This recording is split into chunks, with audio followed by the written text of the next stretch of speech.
ابو طالب کی یہ تجویز عربی حمیت کے پیش نظر بنو ہاشم اور بنو مطلب کے سارے مسلم اور کافر افراد نے قبول کی۔ البتہ ابو طالب کا بھائی ابو لہب تنہا ایسا فرد تھا جس نے اسے منظور نہ کیا اور سارے خاندان سے الگ ہو کر مشرکین قریش سے جا ملا اور انہی کا ساتھ دینے لگا۔ اب اس کے بعد کے حالات شیخ صفی الرحمن مبارک پوری کے الفاظ میں ان کی مایہ ناز تصنیف الرحیق المختوم کے حوالے سے پڑھتے ہیں۔ صرف 4 ہفتے یا اس سے بھی کم مدت میں مشرکین کو 4 بڑے بڑے دھچکے لگ چکے تھے، یعنی حضرت حمزہ رضی اللہ عنہ نے اسلام قبول کیا، پھر حضرت عمر رضی اللہ عنہ مسلمان ہوئے، پھر محمد صلی اللہ علیہ وآلہ وسلم نے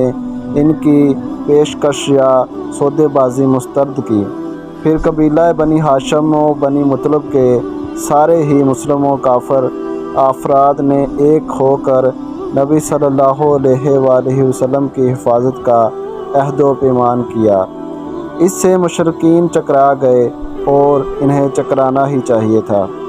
کیونکہ ان کی سمجھ میں آ گیا کہ اگر انہوں نے نبی صلی اللہ علیہ وآلہ وسلم کے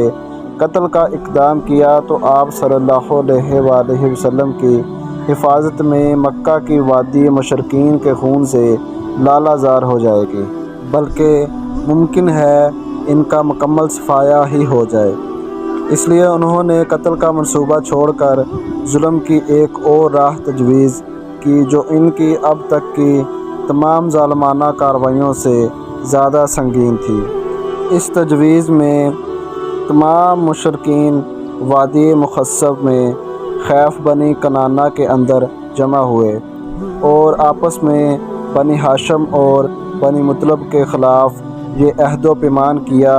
کہ ان سے شادی بیاہ کریں گے، نہ خرید و فروخت کریں گے، نہ ان کے ساتھ اٹھیں گے نہ بیٹھیں گے، نہ ان سے میل جول رکھیں گے،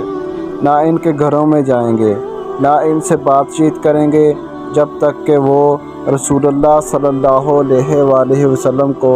قتل کرنے کے لیے ان کے حوالے نہ کر دیں۔